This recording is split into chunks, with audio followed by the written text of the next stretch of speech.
Hello my dear students. तो कैसे हैं आप लोग। उम्मीद करता हूं कि आप लोग स्वस्थ होंगे, मस्त होंगे, अपनी पढ़ाई में व्यस्त होंगे।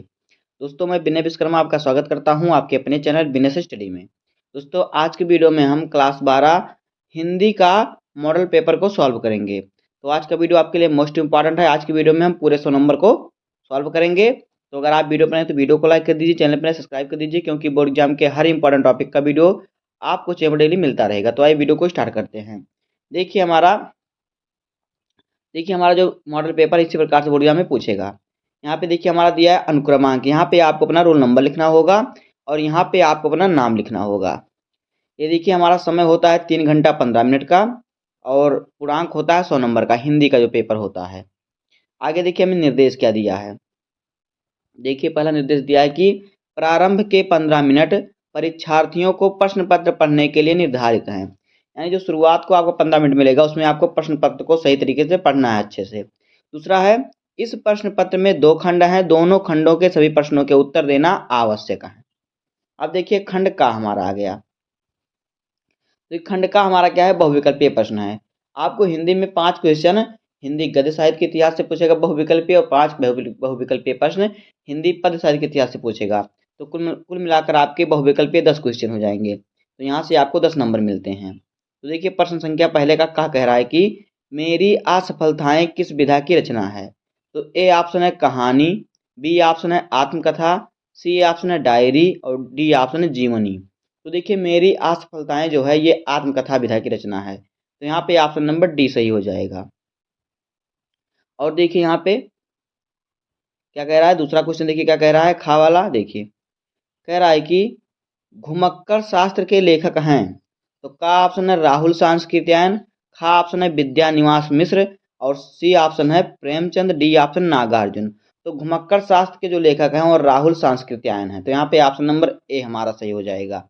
आगे देखिए अगला क्वेश्चन क्या हमारा है। अगला देखिए क्या है, अगला गा वाला क्वेश्चन हमारा है कि निम्नलिखित में से कौन सा उपन्यास जैनेन्द्र कुमार द्वारा लिखित है। यानी इन चारों में से कौन सा उपन्यास है जो जैनेन्द्र कुमार जी लिखे हैं।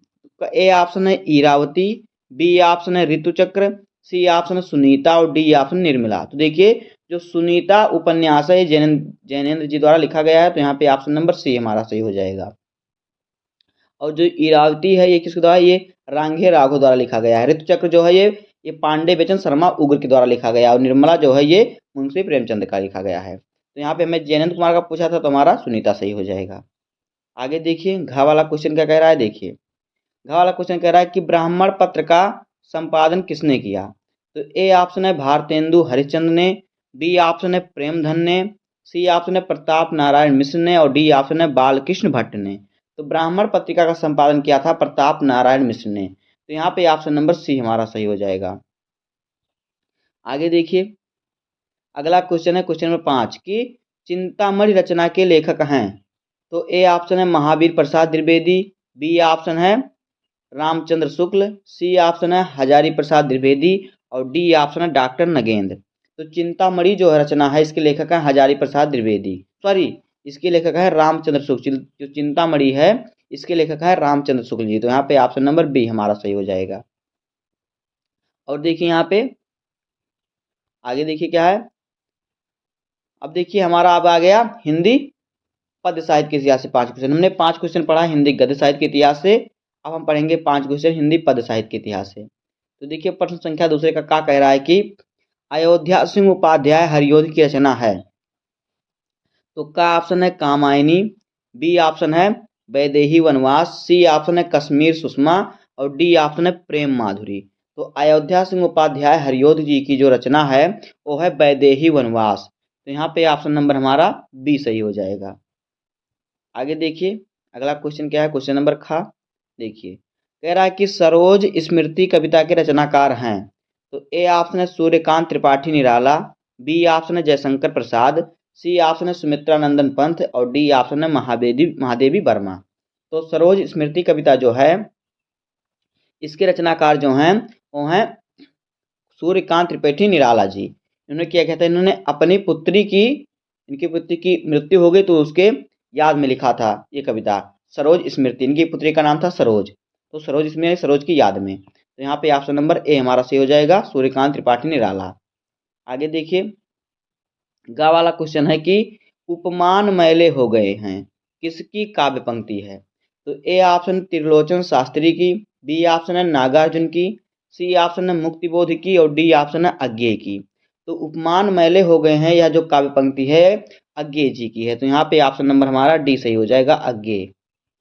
आगे देखिए, घा वाला क्वेश्चन क्या कह रहा है, देखिए घा वाला क्वेश्चन है कि एकांतवासी योगी किसकी रचना है? तो ए ऑप्शन है मैथिली शरण गुप्त की, बी ऑप्शन है श्रीधर पाठक की, सी ऑप्शन है बाल मुकुंद गुप्त की और डी ऑप्शन है भारतेंदु हरिश्चंद्र की। तो एकांत योगी जो रचना है ये किसकी है? यह है श्रीधर पाठक की। तो यहाँ पे ऑप्शन नंबर हमारा बी सही हो जाएगा।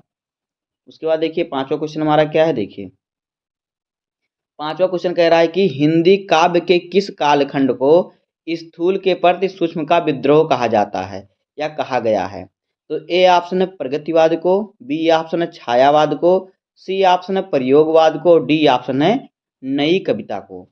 तो देखिए यहाँ पे सही ऑप्शन हो जाएगा, कह रहा है कि किस काव्य के, हिंदी काव्य के किस कालखंड को स्थूल के प्रति विद्रोह कहा गया है? तो देखिए जो यहाँ पे प्रगतिवाद है उसे स्थूल के कर का विद्रोह कहा गया है। यहाँ पे ऑप्शन नंबर हमारा सही हो जाएगा ए। तो यहाँ पे सही का टिक लगाएंगे। अब आगे देखिए, अगला क्वेश्चन देखिए हमारा क्या है। अब दूसरा क्वेश्चन हमारा आ गया कि हिंदी गद्यांश पर आधारित, दिए गए गद्यांश पर आधारित निम्नलिखित प्रश्नों के उत्तर दीजिए। तो देखिए हम आपको गद्यांश दिया रहेगा, उस पर आधारित आपको 5 क्वेश्चन दिए रहेंगे। पांचों क्वेश्चनों को अगर आप सॉल्व कर देंगे तो आपको कितना 10 नंबर मिलेगा, हर क्वेश्चन पर 2 नंबर मिलेगा आपको। तो गद्यांश हमारा 10 नंबर का आता है। आपको 2 गद्यांश दिए रहेंगे, दोनों में से एक करना रहेगा।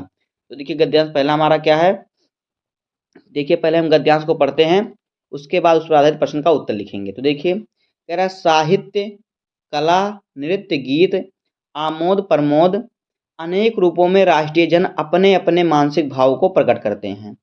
आत्मा का जा विश्वव्यापी आनंद भाव है, वह इन विविध रूपों में साकार होता है। यद्यपि बाह्य रूप की दृष्टि से संस्कृति के ये बाहरी लक्षण अनेक दिखाई पड़ते हैं, किंतु आंतरिक आनंद की दृष्टि से उनमें एक सूत्रता है। जो व्यक्ति सहृदय है वह प्रत्येक संस्कृति के आनंद पक्ष को स्वीकार करता है और उससे आनंदित होता है। इस प्रकार की उदार भावना ही विविध जनों से बने हुए राष्ट्र के लिए स्वास्थ्यकर है। तो ये हमारा है गद्यांश। अब इस पर आधारित प्रश्नों का उत्तर हम लिखेंगे। तो देखिए पहला क्वेश्चन क्या है, कह रहा है कि उपयुक्त गद्यांश का संदर्भ लिखिए। तो देखिए पाठ का शीर्षक क्या है, राष्ट्र का स्वरूप, और इसके लेखक हैं वासुदेव शरण अग्रवाल जी। ये हो जाएगा उत्तर। खा वाला क्वेश्चन देखिए क्या है, राष्ट्रीय जन अपने मानसिक भावों को किन रूपों में प्रकट करते हैं? तो उत्तर देखिए राष्ट्रीय जन अपने मानसिक भावों को साहित्य, कला, नृत्य, गीत और आमोद प्रमोद के विभिन्न रूपों में प्रकट करते हैं। अब देखिए गा वाला क्वेश्चन क्या कह रहा है, गा वाला क्वेश्चन है रेखांकित अंश की व्याख्या कीजिए। तो देखिए हमारा रेखांकित अंश कहाँ से कहाँ तक है, यहाँ पे देखिए जो व्यक्ति से लेकर होता है यहाँ तक हमारा रेखांकित अंश है। तो इसकी व्याख्या करेंगे। तो देखिए लेखक कहता है कि जो व्यक्ति सहृदय है वह प्रत्येक संस्कृति के आनंद पक्ष को स्वीकार करता है तथा प्रत्येक संस्कृति का सम्मान करता है और वह व्यक्ति खुद भी उससे आनंदित होता है। अगला घा वाला क्वेश्चन है कि आंतरिक आनंद की दृष्टि से किनमें एक सूत्रता है? तो उत्तर देखिए आंतरिक आनंद की दृष्टि से साहित्य, कला, नृत्य, गीत और आमोद प्रमोद के विभिन्न रूपों में एक सूत्रता है। इन सभी रूपों में आनंद का तत्व समान होता है जो उन्हें जोड़ता है। आगे देखिए क्वेश्चन नंबर 5वां क्या कह रहा है, देखिए कह रहा है कि कौन सी भावना राष्ट्र के लिए स्वास्थ्यकर है? उत्तर देखिए जो व्यक्ति सहृदय है और प्रत्येक संस्कृति के आनंद पक्ष को स्वीकार करता है वही उदार भावना राष्ट्र के लिए स्वस्थकर है। अब आगे देखिए, तो ये हमारा हो गया गद्यांश पे आधारित 5 क्वेश्चनों का आंसर। देखिए हमें 2 गद्यांश दिए रहेंगे, अथवा के देखिए एक और दिया है। तो देखिए क्या है, कह रहा है कि पुष्पित अशोक को देखकर मेरा मन उदास हो जाता है, इसलिए नहीं कि सुंदर वस्तुओं को हतभाग समझने में मुझे कोई विशेष रस मिलता है। कुछ लोगों को मिलता है, वे बहुत दूरदर्शी होते हैं। जो भी सामने पड़ गया उसके जीवन के अंतिम मुहूर्त तक का हिसाब लगा लेते हैं। मेरी दृष्टि उतनी दूर तक नहीं जाती, फिर भी मेरा मन इस फूल को देखकर उदास हो जाता है। असली कारण तो मैंने अंतर्यामी को ही जानते होंगे, कुछ थोड़ा सा मैं भी अनुमान कर सकता हूँ। तो देखिए यहाँ पे मैं आपको दोनों गद्यांश पर आधारित प्रश्नों का उत्तर बता दे रहा हूँ, लेकिन आपको बोर्ड एग्जाम में जहाँ पे अथवा दिया रहेगा वहाँ पे आपको दोनों में से सिर्फ एक ही करना रहेगा। अब देखिए इस पर आधारित प्रश्नों का उत्तर देखिए, का वाला क्वेश्चन है कि उपयुक्त गद्यांश का संदर्भ लिखिए। तो देखिए जो पाठ का शीर्षक है अशोक के फूल हैं और लेखक का नाम जो है हजारी प्रसाद द्विवेदी जी हैं। ये हो गया संदर्भ। अब आगे देखिए रेखांकित अंश की व्याख्या। कह रहा है कि रेखांकित अंश की व्याख्या कीजिए, दूसरा क्वेश्चन। तो देखिए हमारा यहाँ से यहाँ तक रेखांकित अंश है, इसलिए से लेके रस मिलता है, यहाँ तक हमारा रेखांकित अंश है। तो देखिए इसकी व्याख्या किस प्रकार से होगी, देखिए देखिए लेखक कहता है कि जब भी वह पुष्पित अशोक अर्थात कि अशोक के खिले हुए फूलों को देखता है तो वह उदास हो जाता है। लेखक अपनी उदासी का कारण स्पष्ट करते हुए कहता है कि वह इसलिए उदास नहीं है कि अशोक के पुष्प अत्यधिक सुंदर हैं या उनकी सुंदरता से कोई ईर्ष्या हो रही है। ये हो जाएगा व्याख्या। आगे देखिए गा वाला क्वेश्चन क्या है, देखिए कह रहा है कि गद्यांश के लेखक ने स्वयं के बारे में क्या कहा है। तो उत्तर देखिए लेखक ने कहा है कि वह दूरदर्शी नहीं है और जो भी उसके सामने होता है उसे अंतिम परिणाम तक देखने की कोशिश करता है। उसकी सोच वर्तमान तक सीमित रहती है, वह अपनी भावनाओं और उदासी का सही कारण पूरी तरह नहीं समझ पाता, इसे ही अंतर्यामी पर छोड़ देते हैं।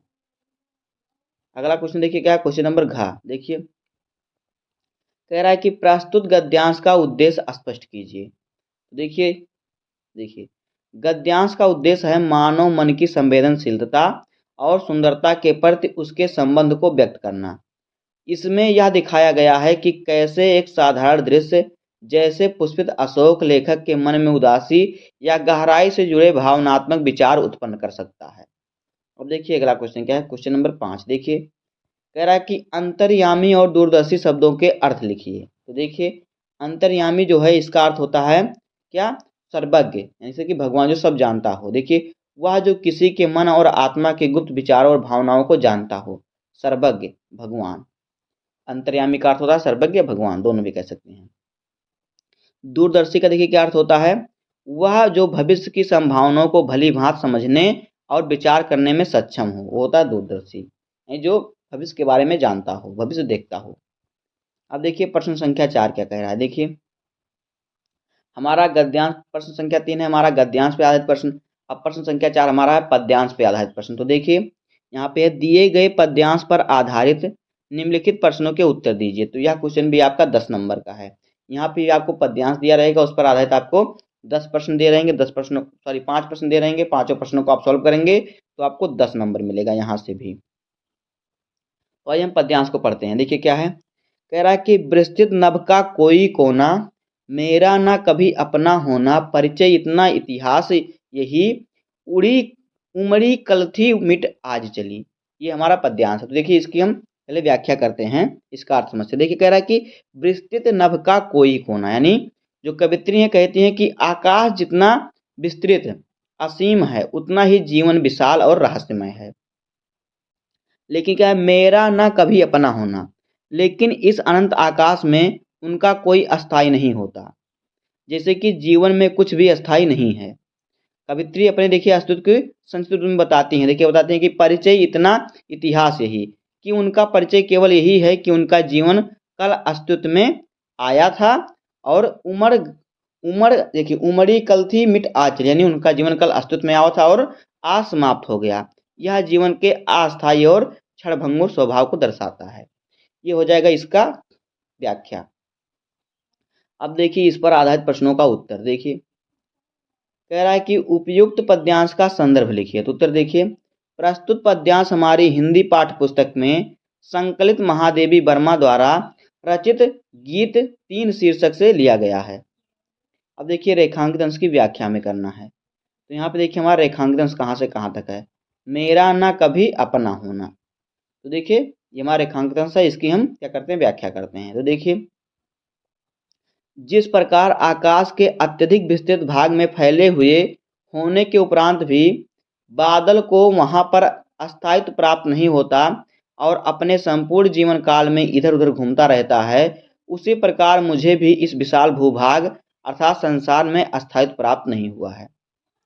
अब देखिए गा वाला क्वेश्चन क्या कह रहा है, देखिए कह रहा है कि कवयित्री अपने जीवन की तुलना किसके साथ करती है। तो उत्तर देखिए, कवयित्री अपने जीवन की तुलना विस्तृत नभ यानी आकाश और प्रकृति के परिवर्तनशील तत्वों से करती है। उन्होंने जीवन को उस बादल या भावनाओं की तरह देखा है जो क्षण भर में प्रकट होते हैं और क्षण भर में ही विलीन हो जाते हैं यानी खत्म हो जाते हैं। देखिए घा वाला क्वेश्चन क्या कह रहा है, देखिए कह रहा है उपयुक्त अंश में कौन सा रस है। तो उत्तर देखिए, इस अंश में शांत रस की अभिव्यक्ति है।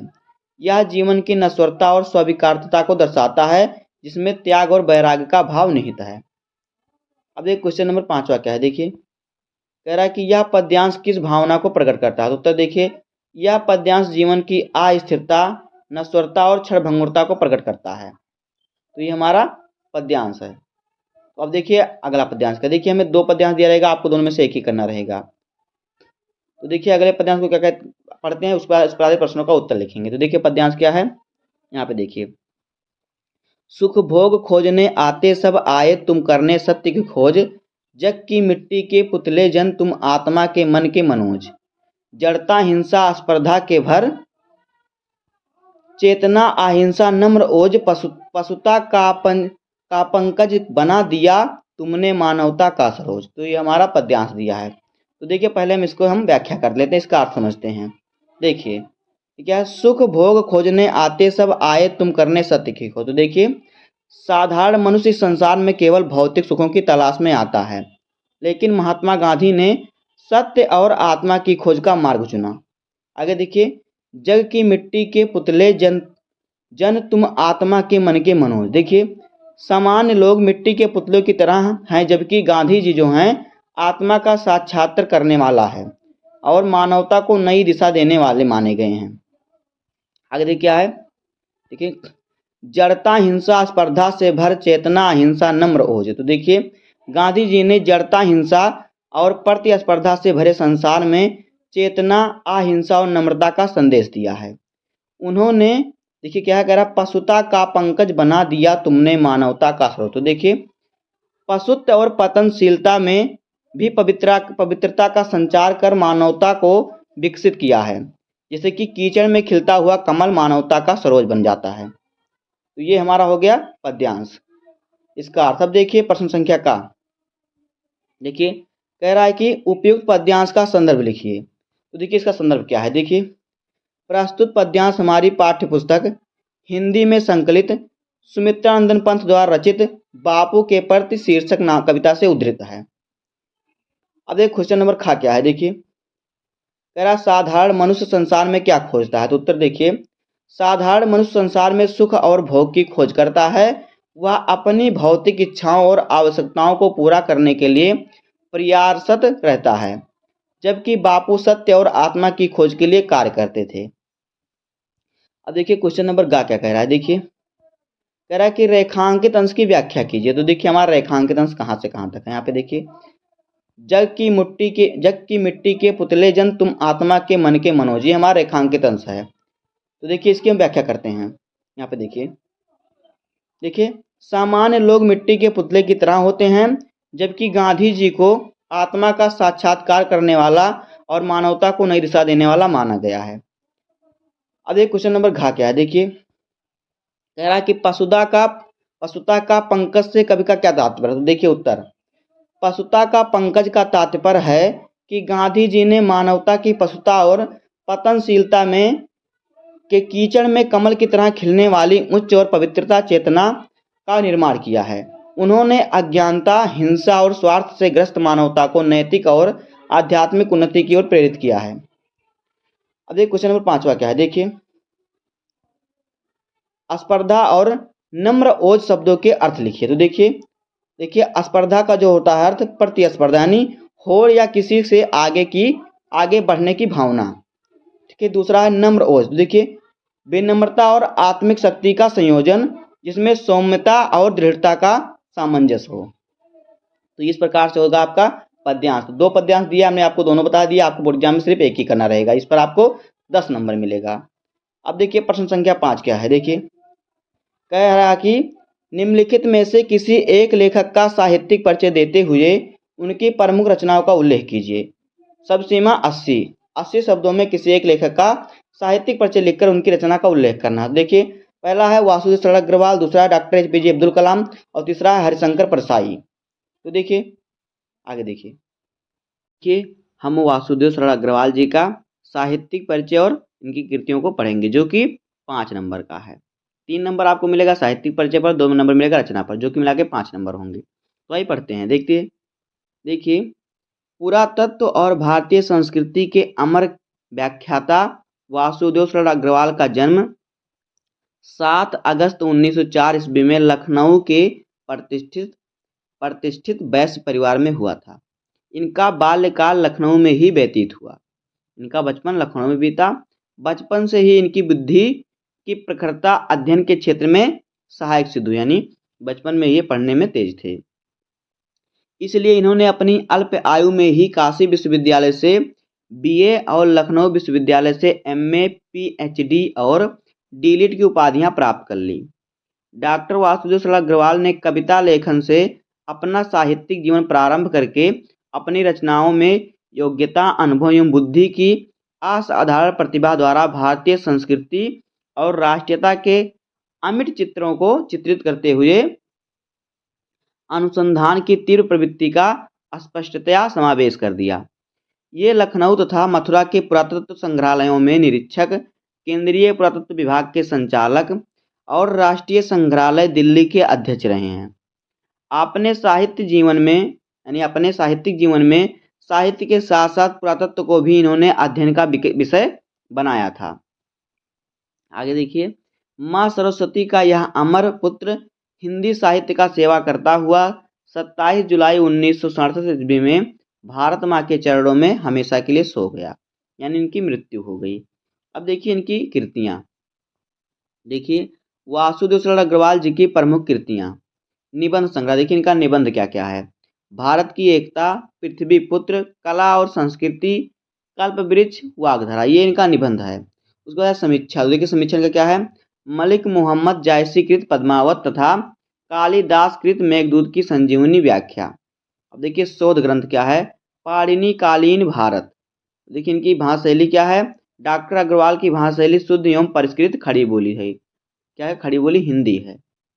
अब आगे देखिए, हवाला हमारा है, निम्नलिखित में से किसी एक कवि का साहित्यिक परिचय देते हुए उनकी काव्य कृतियों पर प्रकाश डालिए। शब्द सीमा 80। तो यहाँ पे हमने अभी लेखक का जीवन परिचय पढ़ा, जीवन परिचय लिखा। अब हम लिखेंगे किसी कवि का साहित्यिक परिचय। तो कवि के साहित्यिक परिचय भी हमें 3 नंबर मिलेगा और रचना पर 2 नंबर मिला के 5 नंबर हमारा होगा। तो आइए देखते हैं। देखिए हमारे कवि कौन कौन दिए हुए हैं। पहले हैं मैथिली शरण गुप्त, दूसरे हैं सुमित्रानंदन पंत और तीसरा सच्चिदानंद हीरानंद वात्स्ययन अज्ञेय। तो देखिए हम मैथिली शरण गुप्त जी का साहित्यिक परिचय पढ़ेंगे। तो देखिए आप तीनों को याद कर लीजिएगा। देखिए मैथिली शरण गुप्त का साहित्यिक परिचय एवं प्रमुख कृतियाँ। तो देखिए मैथिली शरण गुप्त का जन्म चिरांव झांसी में 3 अगस्त 1886 ईस्वी में हुआ था। आचार्य महावीर प्रसाद द्विवेदी के सानिध्य में इनकी काव्य प्रतिभा मुखरित हुई तथा कविता में देशभक्ति का व राष्ट्र प्रेम का फुट होने के कारण हिंदी साहित्य संसार ने राष्ट्रकवि का सम्मान दिया। राष्ट्रपति द्वारा संसद के सदस्य मनोनीत किए जाने पर तथा जीवन प्रयत्न साहित्य साधना की 12 दिसंबर 1964 में इस राष्ट्रकवि का देहावसान हो गया, इनकी मृत्यु हो गई। आगे देखिए, मैथिली शरण गुप्त एक युग पुरुष के रूप में हिंदी में अवतरित हुए। उन्होंने हिंदी को अपनी प्रतिभा के स्पर्श से जो संजीवनी शक्ति प्रदान की तथा राष्ट्र की गुप्त चेतना को जगाकर उसे जो बीड़ा दी, उसी के फलस्वरूप वे जन मन के सर्वाधिक प्रिय कवि बन गए और उन्हें भारतीय जनता ने सच्चे हृदय से राष्ट्रकवि की महान उपाधि से विभूषित किया। गुप्त जी की रचना आर्य संस्कृत मर्यादा भली भांति समर्थन हुआ। आर्य संस्कृति और मर्यादा क्या है, इनमें भली भांति समर्थन हुआ है। अब देखिए इनकी रचनाएं। तो देखिए मैथिली शरण गुप्त जी की प्रमुख कृतियाँ। मौलिक काव्य, देखिए इनका मौलिक काव्य क्या क्या है। तो मौलिक काव्य है भारत भारती, जयद्रथ वध, पंचवटी, साकेत, यशोधरा, द्वापर, सिद्धराज, नहुस, रंग में भंग, काबा और करबला, वक संहार, विष्णु प्रिया, जय भारत आदि। ये इनका मौलिक काव्य है। अब देखिए अनूदित काव्य, तो देखिए मेघनाथ वध, ब्रजभाषा, बिरहिरी, वीरांगना, प्लासी का युद्ध, ये इनका है अनुदित काव्य। अब देखिए नाटक इनका क्या क्या है, तो नाटक इनका तिलोत्तमा, चंद्रहास और अनघ। अब देखिए प्रश्न संख्या 6 क्या कह रहा है, देखिए प्रश्न संख्या 6 है कि ध्रुव यात्रा और अथवा बहादुर कहानी के उद्देश्य पर प्रकाश डालिए। तो देखिए शब्द सीमा कितना 80। तो देखिए यहाँ पे अथवा के दिया है पंचलाइट कहानी का सारांश अपने शब्दों में लिखिए। तो दोनों में से आपको एक कहानी का सारांश लिखना है। तो इस वीडियो में हम क्या पंचलाइट कहानी का सारांश लिखेंगे, ये कि जो कि आपका 5 नंबर होगा, कहानी पर आपको 5 नंबर मिलेगा। तो देखिए पंचलाइट कहानी का सारांश, देखिए लेखक फणीश्वर नाथ रेणु की कहानी पंचलाइट ग्रामीण जीवन की सरलता और सामूहिकता के माध्यम से भारतीय समाज की सांस्कृतिक झलक प्रस्तुत करती है। यह कहानी एक गांव के लोगों और उनके द्वारा खरीदी गई पंचलाइट की कहानी है। गांव में पंचलाइट लाने के बाद लोगों में क्या होता है, खुशी का माहौल होता है, लोग खुश होते हैं। लेकिन एक समस्या आ जाती है, किसी को इसे जलाना नहीं आता। आगे देखिए गांव में ही लड़का गोधन पंचलाइट जलाना जानता है। गांव का एक लड़का है गोधन जो कि पंचलाइट को जलाना जानता है, लेकिन उसे पंचायत ने बाहर कर दिया। उसे पंचायत ने क्या किया, गांव से बाहर कर दिया है, क्योंकि गोधन ने मुनरी के घर के सामने से सलीमा का गाना गाते हुए जा रहा था, जो कि मुनरी की काकी गुलरी ने यह सुन लिया था और गोधन की शिकायत पंचायत से कर दी थी। इस कारण पंचायत ने गोधन को गांव से बाहर निकाल रखा था। आगे देखिए जब पंचलाइट जलाने में असमर्थ से गांव की प्रतिष्ठा दांव पर लगी, यानी गांव का सम्मान गांव पे लग गया, तब अंततः गोधन को बुलाया जाता है। गोधन पंचलाइट को जलाने में सफलता प्राप्त करता है। पंचलाइट के जलते ही गांव में रोशनी और खुशी आ जाती है। गोधन को पुनः गांव में स्वीकार कर लिया जाता है। इस प्रकार से हो जाएगा पंचलाइट कहानी का सारांश, जिस पर आपको 5 नंबर मिलेगा। अब देखिए प्रश्न संख्या 7 हमारा क्या है, देखिए कह रहा है कि स्वपठित खंडकाव्य के आधार पर किसी एक खंडकाव्य के एक प्रश्न का उत्तर दीजिए। शब्द सीमा 80, यह भी आपका 5 नंबर का है। तो देखिए किस जिले में कौन सा खंडकाव्य आएगा, आपकी वीडियो में आपको बताएंगे। तो देखिए यहाँ पे है पुस्तक और यहाँ पे प्रकाशन और यहाँ पे है अनुदित जिला, यानी कौन से जिले में क्या आएगा। तो यहाँ पे देखिए जो मुक्ति यज्ञ लेखक है, ये किसके द्वारा लिखा गया, राधा कृष्ण प्रकाशन है इसकी, और फिर अंसारी रोड दरियागंज नई दिल्ली, ये इसका प्रकाशन हुआ है। तो देखिए मुक्ति यज्ञ जो होगा किस किस जिले में आएगा, ये होता है आपको किस किस जिले वालों को बच्चों को लिखना है। तो देखिए कानपुर, जौनपुर, मुरादाबाद, फैजाबाद, एटा और ललितपुर, इन लोगों को मुक्ति यज्ञ लिखना है, जो कि सुमित्रानंद पंत जी का है। उसके बाद देखिए क्या है, दूसरा है सत्य की जीत, जो कि है द्वारिका प्रसाद माहेश्वरी का। तो इसको देखिए कौन कौन से जिले वाले बच्चे लिखेंगे, लखनऊ, इटावा, बलिया, बिजनौर, झांसी, बदायूं, प्रतापगढ़, रामपुर, पीलीभीत आदि। उसके बाद तीसरा है रश्मिरथ, लेखक इसके हैं रामधारी सिंह दिनकर। तो देखिए इसको किस जिले के बच्चे लिखेंगे, तो वाराणसी, बुंदेलशहर, मथुरा, मुजफ्फरनगर, फतेहपुर, उन्नाव और देवरिया, यहाँ के बच्चे रश्मिरथ लिखेंगे खंड काव्य। उसके बाद देखिए चौथा है आलोक वृत्त, जिसके लेखक हैं गुलाब खांडेवाल। तो देखिए इसको कौन कौन से बच्चे लिखेंगे, इसको लिखेंगे प्रयागराज, अलीगढ़, सहारनपुर, फर्रुखाबाद, मैनपुरी, मिर्जापुर और सीतापुर के बच्चे इस खंड काव्य को लिखेंगे। उसके बाद है पांचवा त्यागपथी लेखक। तो देखिए त्यागपथी लेखक जिसके रचनाकार हैं कौन है, रामेश्वर शुक्ल। तो देखिए इसको कौन कौन से बच्चे लिखेंगे किस जिले के, तो देखिए आगरा, गोरखपुर, गाजीपुर, बरेली, सुल्तानपुर, जालौन, लखीमपुर खीरी, गोंडा, शाहजहांपुर और बाराबंकी, यहाँ के बच्चे लिखेंगे क्या, त्यागपथी। उसके बाद देखिए क्या छठवां श्रवण कुमार।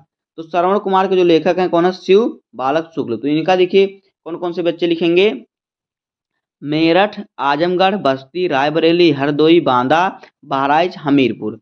तो इन सभी जिलों के बच्चे श्रवण कुमार को लिखेंगे इनका खंडकाव्य। तो इस प्रकार से आप सभी का खंडकाव्य यहाँ पे बताया गया कौन कौन सा खंडकाव्य आपको लिखना है। इसी प्रकार से आप लिखिएगा 80 शब्दों में, आपको 5 नंबर यहाँ से मिलेगा। अब देखिए अगला का वाला क्वेश्चन यहाँ पे देखिए इसे भी खंड का है। अब देखिए खंड खा हमारा आ गया। खंड खा का प्रश्न संख्या देखिए 8 का क्या कह रहा है कि दिए गए संस्कृत गद्यांशों में से किसी एक का संदर्भ सहित अनुवाद कीजिए। तो देखिए हमें 2 गद्यांश दिया है। एक है यूका मालविया सबिकेन प्रभावपूर्ण भाषेन जनानाम मनांसि मनानांसि अमोहयत अतः तस्य सुहृदयता प्राण विवाकपदवि प्राप्त देशश्रेष्ठाराम सेवाम कुर्तु प्रेरितवन्तः। तो ये एक हमारा ये देखिए पैराग्राफ है संस्कृत का, और अथवा करके एक और दिया है साहित्य संस्कृत साहित्य आदि कवि वाल्मीका महर्षि व्यासा कविकुल गुरु कालिदासा अन्य च भास भारवी भवभूत्यादयो महाकाव्या स्वकीय ग्रंथ रत्ने आधापि। तो देखिए एक ये हमारा है संस्कृत का पद्यांश। तो देखिए आपको क्या करना है, दोनों में से किसी एक का आपको संदर्भ लिखना है और संस्कृत में क्या करना है, हिंदी में अनुवाद करना है। तो हम देखिए दूसरे वाले का करते हैं इसको। तो देखिए इसका संदर्भ क्या है, देखिए पहले आपको इसको पढ़ लेना अच्छे तरीके से। देखिए क्या है, आप इसको पढ़ लीजिएगा। तो देखिए इसमें हमारा क्या है संदर्भ, प्रस्तुत संस्कृत गद्यांश हमारी पाठ्य पुस्तक संस्कृत दिग्दर्शिता के संस्कृत भाषा या महत्व नामक पाठ से अवतरित है। तो ये उसका हो जाएगा संदर्भ। अब देखिए इसका संस्कृत हिंदी में अनुवाद। तो देखिए क्या है, संस्कृत साहित्य आदिकवि वाल्मीकि महर्षि व्यासः कविकुलगुरुः कालिदासः अन्ये च भास भारवी भवभूत्यादयो महाकवयः स्वकीये ग्रंथरत्ने अद्यापि पाठकानां हृदय विराजन्ते। तो देखिए संस्कृत साहित्य के आदि कवि वाल्मीकि महर्षि व्यास कवि कुल गुरु कालिदास तथा भास भारवी भवभूत आदि महाकवि अपने रत्न रूपी ग्रंथों के माध्यम से आज भी पाठकों के हृदय में विराजते हैं।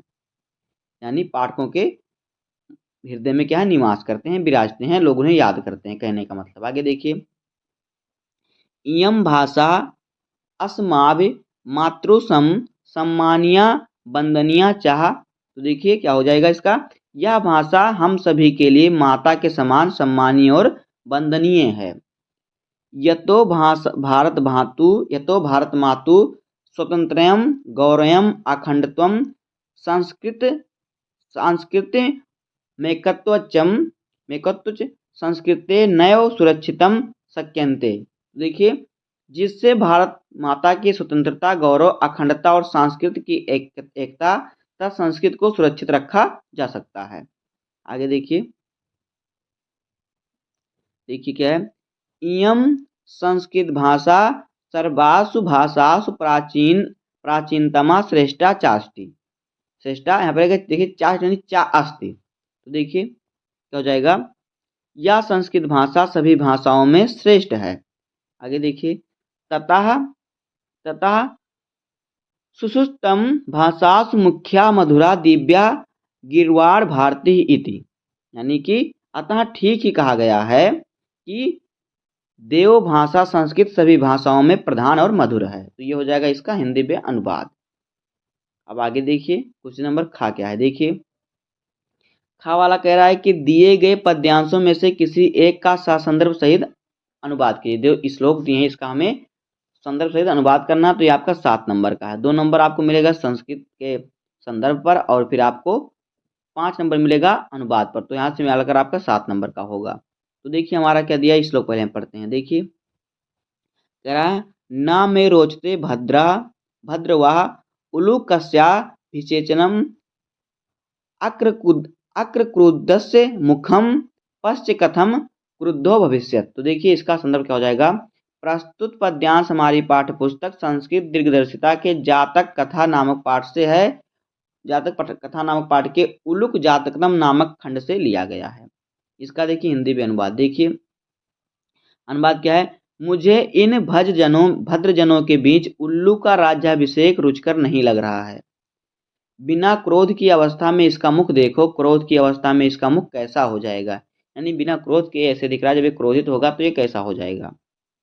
देखिए एक और के हमें और दिया है। देखिए दूसरा क्या है, तो आपको दोनों में से एक ही करना, मैं आपको यहाँ पे दोनों बता दे रहा हूँ। देखिए क्या है, जल बिंदु निपातेन क्रमशः पुड़ते घटा सा हेतु सर्व विधानम धर्मस्य च धनस्य च। तो देखिए इसका संदर्भ क्या होगा। प्रस्तुत श्लोक हमारी पाठ्य पुस्तक संस्कृत के दिग्दर्शिता के सुभाष रत्नान नामक पाठ से उद्धृत है। तो देखिए इसका अनुवाद देखिए क्या कह रहा है कि जल बिंदु निपातेन क्रमशः पूर्णते घटा, यानी जल का बूंद बूंद जल क्रम से गिरने से घड़ा भर जाता है।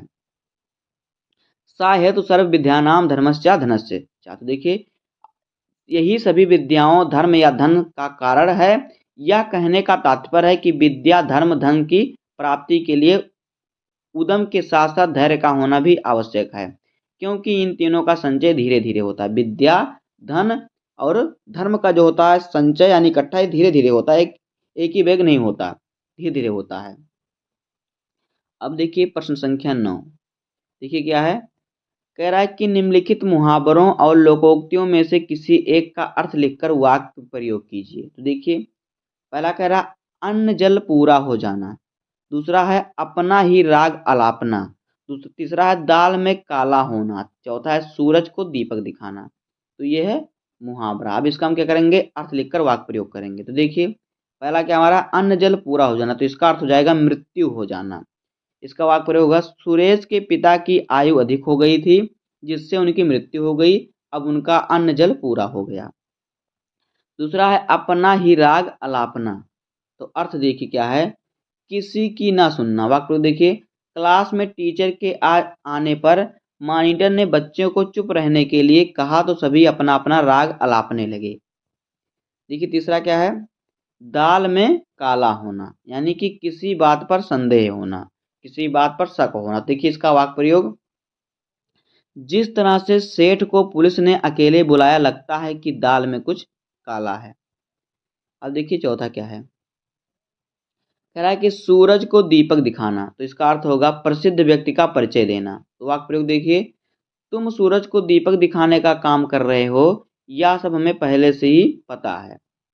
अब देखिए प्रश्न संख्या 10 क्या है। देखिए प्रश्न संख्या 10 जो है ये आपका 5 नंबर का है। तो इसमें क्या आपको आएगा, आप पठित गद्यांश पर आधारित प्रश्नों के उत्तर दीजिए। तो आपको एक आप पठित गद्यांश दे देगा, कहीं से भी दे देगा, उस पर आपको आधारित प्रश्न देगा, उस प्रश्नों का उत्तर आपको गद्यांश से खोजकर लिखना है। तो पहले आइए गद्यांश को पढ़ते हैं। देखिए क्या है, जिस प्रकार सुखी होने का प्रत्येक प्राणी को अधिकार है, उसी प्रकार मुक्तांतक होने का भी अधिकार है। पर कार्य क्षेत्र में चक्रव्यूह में पड़कर जिस प्रकार सुखी होना प्रयत्न साध्य होता है, उसी प्रकार निर्धन होना भी निर्भयता के उसी प्रकार के निर्भय होना भी होता है।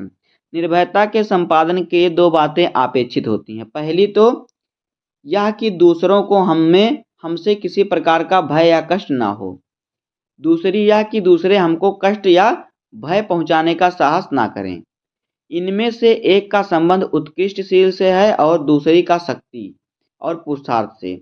इस संसार में किसी को न डराने से ही डरने की संभावना दूर दूर नहीं हो सकती। आगे देखिए, साधु से साधु प्रकृति वाले क्रूर लोभियों और दुर्जनों से क्लेश पहुंचता है, अतः उनके प्रयत्नों को विफल करने या भय संचार द्वारा रोकने की आवश्यकता से हम बच नहीं सकते। अब यहाँ पे देखिए प्रश्न क्या है, प्रश्न संख्या क्या कह रहा है। देखिए क्या कि सुखी होने के साथ और क्या होना प्रयत्न साध्य। तो देखिए उपयुक्त गद्यांश के अनुसार सुखी होने के साथ निर्भय होना भी प्रयत्न साध्य होता है। अब देखिए खा वाला क्वेश्चन क्या कह रहा है। देखिए कह रहा है कि निर्भयता के संपादन के लिए क्या करना अपेक्षित है। तो उत्तर देखिए, गद्यांश के अनुसार निर्भयता के संपादन में दो बातें अपेक्षित हैं। पहली तो यह कि दूसरे को हमसे किसी प्रकार का भय या कष्ट ना हो। दूसरी यह कि हमको कोई कष्ट या भय पहुंचाने का साहस ना कर सके। इनमें से एक का संबंध उत्कृष्टशील से है और दूसरी शक्ति का पुरुषार्थ से है। अब देखिए गा वाला क्वेश्चन क्या है। देखिए कह रहा है कि शील शक्ति और पुरुषार्थ जैसी वृत्तियों का संबंध किससे है। तो उत्तर देखिए, गद्यांश के अनुसार शील शक्ति और पुरुषार्थ जैसी वृत्तियों का संबंध निर्भयता से है। अब देखिए हमारा आ गया प्रश्न संख्या 11। तो प्रश्न संख्या 11 का क्या है कि निम्नलिखित शब्द युग्म का सही अर्थ चयन करके लिखिए। तो यहाँ पे देखिए आपको बहुविकल्पीय प्रश्न दिया रहेगा, दो प्रश्न दिए हैं आपको और फिर आपको दोनों का करना होगा जहाँ से आपको 2 नंबर मिलेंगे। तो देखिए एक एक नंबर का है। तो पहला है अनिष्ट और अनिष्ट। तो देखिए अनिष्ट और अनिष्ट, तो तो इसका अर्थ क्या होगा? पहला ऑप्शन है बुरा और निष्ठा रहित, दूसरा है दूर अस्त और अविचल, तीसरा है अनंत और अंतिम, और चौथा है अतिरिक्त और कठोर। तो देखिए अनिष्ट और अनिष्ट का जो अर्थ होता है ये होता है बुरा और निष्ठा रहित। तो यहाँ पे ऑप्शन नंबर आ हमारा सही हो जाएगा। दूसरा देखिए क्या है? मात्र और मातृ। मात्र मातृ, देखिए इसका अर्थ क्या होगा? आ है मंत्र और मान्य, बा है केवल और माता, और सा है मलिन और मृदु, और दा है मैत्री और मुग्ध। तो देखिए मात्र और मातृ का जो अर्थ होगा केवल और माता होगा। तो यहाँ पे ऑप्शन नंबर हमारा बा सही हो जाएगा। खा वाला क्वेश्चन देखिए क्या है? कह रहा है कि निम्नलिखित शब्दों में से किसी एक शब्द के दो अर्थ लिखिए। तो देखिए पहला है तात, दूसरा है सुरभि, तीसरा है शिखा और चौथा है मधु। तो देखिए हमें यहाँ पे 4 दिया है और सिर्फ 2 का लिखना है आपको, तो आपको यहाँ से 2 नंबर मिलेगा, लेकिन हम यहाँ आपको चारों बता दे रहे हैं। देखिए तात का अर्थ होता है पिता, तत्कालीन, तत्कालीन। और फिर सुरभि का होता है सुगंध या जो महकता हो, देवी लक्ष्मी, सुख और समृद्धि का प्रतीक। तो आप ये सब दोनों अर्थ हैं एक शब्द के। तीसरा है शिखा, तो शिखा का अर्थ सिर के ऊपर बालों का गुच्छा, ऊंचाई और शिखर। चौथा है मधु, मधु का अर्थ होता है शहद और मीठा। अब देखिए गा वाला क्वेश्चन क्या है? देखिए कह रहा है कि निम्नलिखित वाक्यांशों के लिए एक सही शब्द का चयन करके लिखिए। तो देखिए जो कम बोलता हो, तो आ ऑप्शन है असंतवादी, अंशवादी, बा है मितभाषी, सा है बातुनी, और दा है विवादी। तो देखिए जो कम बोलता हो वो मितभाषी होता है। तो यहाँ पे ऑप्शन नंबर बा सही हो जाएगा। दूसरा देखिए क्वेश्चन क्या है?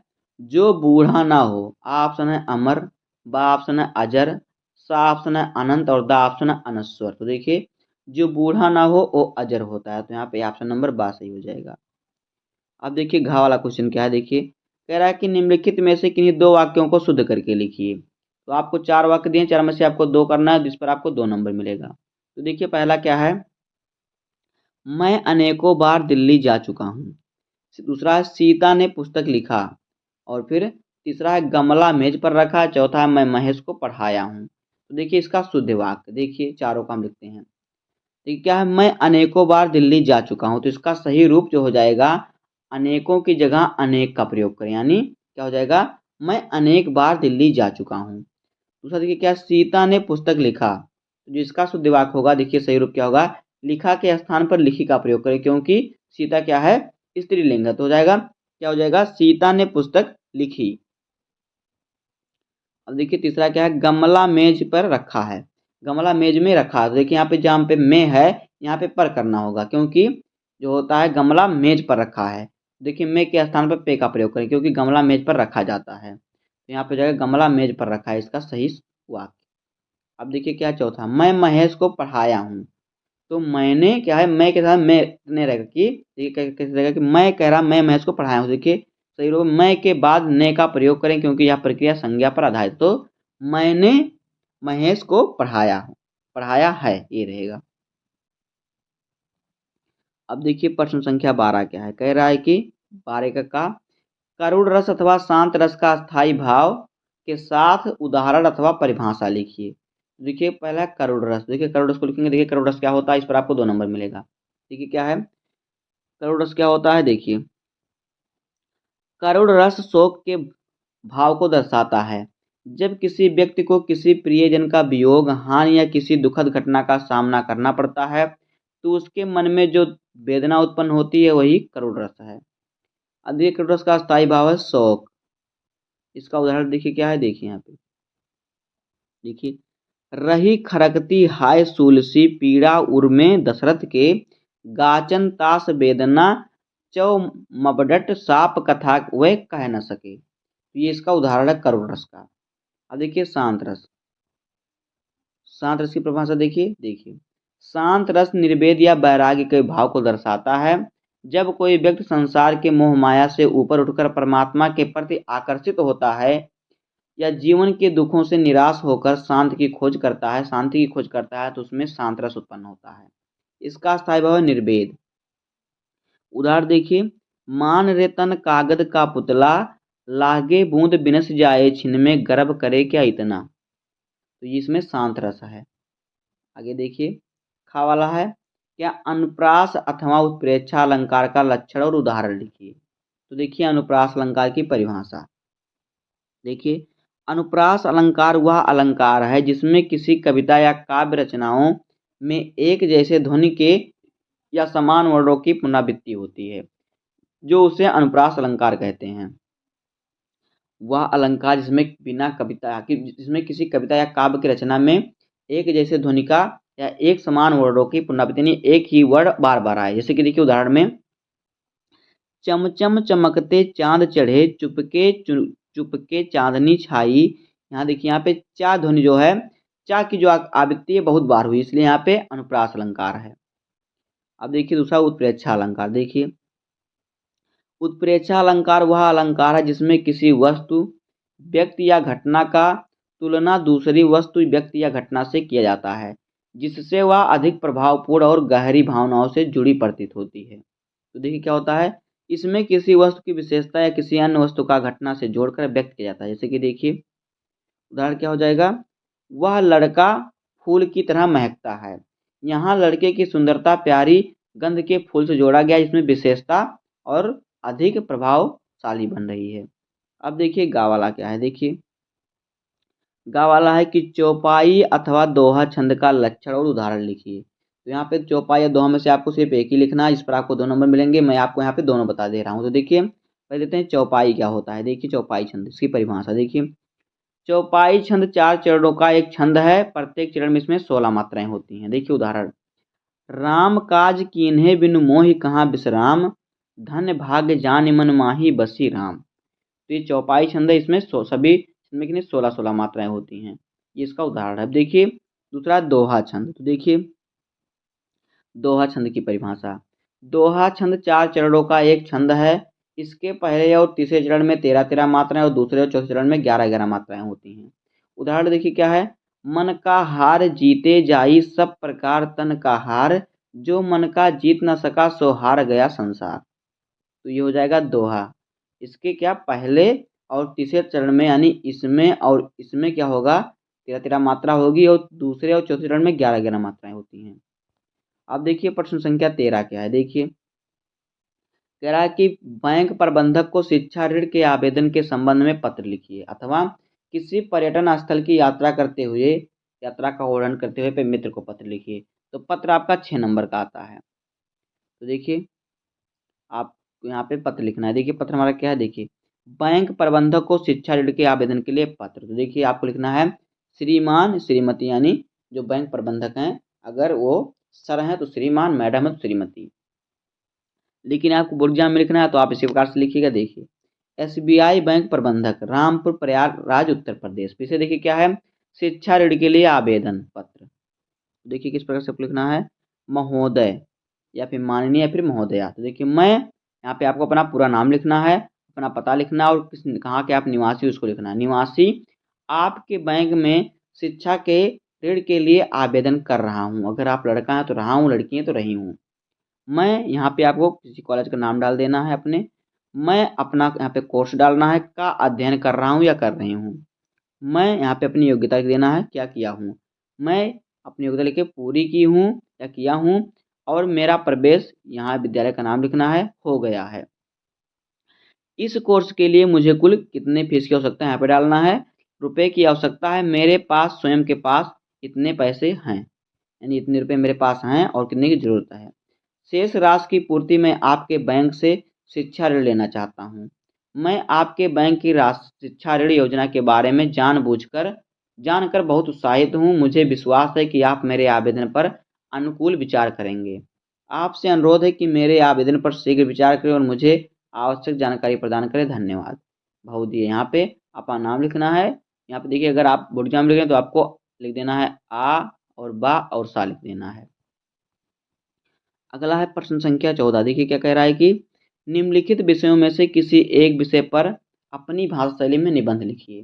तो निबंध आपका 9 नंबर का आता है। कितने नंबर का, 9 नंबर का। तो देखिए पहला है पर्यावरण संरक्षण का महत्व, दूसरा है विद्यार्थी जीवन में अनुशासन का महत्व, तीसरा है वर्तमान समय में नारी शिक्षा, और तीसरा है साहित्य और समाज का संबंध, और पांचवा है राष्ट्रीय शिक्षा नीति 2020-21-22 जो पूछ सकता है।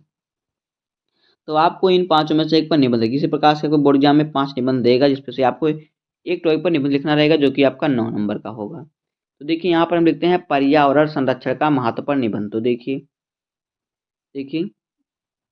पर्यावरण हमारा घर है, यह हमें जीवन देता है, यह हमें सांस लेने के लिए ऑक्सीजन प्रदान करता है, हमें भोजन और पानी देता है। लेकिन हमारी आधुनिक जीवन शैली ने पर्यावरण को बहुत नुकसान पहुंचाया है। प्रदूषण, जलवायु परिवर्तन, वनों की कटाई जैसी समस्याएं बढ़ती जा रही हैं। इन समस्याओं का सामना करने के लिए हमें पर्यावरण संरक्षण के प्रति जागरूक होना होगा। इतना लिखना आपको प्रस्तावना में। उसके बाद देखिए आपको लिखना है पर्यावरण संरक्षण के महत्व, क्यों महत्वपूर्ण है पर्यावरण संरक्षण हमारे लिए, क्यों महत्वपूर्ण है। तो देखिए स्वस्थ जीवन के लिए, देखिए स्वच्छ हवा, साफ पानी, स्वस्थ भोजन हमारे अच्छे स्वास्थ्य के लिए आवश्यक है। पर्यावरण का क्षरण इन सबको प्रभावित करता है, जिससे कई बीमारियां फैलती हैं। दूसरा है जैव विविधता। देखिए पर्यावरण में विभिन्न प्रकार के जीव जंतु और पौधे पाए जाते हैं। इनकी विविधता को बनाए रखना हमारे पारिस्थितिक तंत्र के लिए आवश्यक है। उसके बाद है आर्थिक विकास। तो देखिए स्वच्छ पर्यावरण पर्यटन को बढ़ावा देता है और उत्पादकता को बढ़ाता है, जिससे आर्थिक विकास होता है। उसके बाद है भविष्य की पीढ़ियां। तो देखिए अगर हमने पर्यावरण को बचाने के लिए कोई कदम नहीं उठाया तो आने वाली पीढ़ियों को बहुत मुश्किलों का सामना करना पड़ेगा। उसके बाद हमारा अगला हेडिंग है पर्यावरण संरक्षण के उपाय। तो देखिए पहला है पेड़ लगाना। तो देखिए नहीं पेड़ लगाएं। पेड़ कार्बन डाइऑक्साइड को अवशोषित करता है और ऑक्सीजन छोड़ता है, जो ऑक्सीजन हम लोग लेते हैं। उसके बाद है ऊर्जा का बचाव करें। बिजली, पानी और अन्य संसाधनों का कब उपयोग करें। उसके बाद देखिए क्या है कचरे को पुनर्चक्रण करें, यानी कचरे को अलग अलग पुनर्चक्रण करने के लिए भेजें। उसके बाद है सार्वजनिक परिवहन का आरोप करें, यानी उपयोग करें। निजी वाहनों के उपयोग को कम करें, प्रदूषण को कम किया जा सकता है, यानी जो गाड़ी मोटर चल रहे हैं इनको कम करना चाहिए। उसके बाद है जल संरक्षण। पानी को बर्बाद ना करें और बारिश के पानी को एकत्रित करें। अब देखिए क्या है निष्कर्ष। तो देखिए निष्कर्ष क्या है पर्यावरण संरक्षण को हम सभी भी जिम्मेदार हैं। पर्यावरण को बचाने के लिए हम सभी भी जिम्मेदार हैं। हमें अपने दैनिक जीवन में छोटे छोटे बदलाव करके पर्यावरण को बचाने में योगदान देना चाहिए।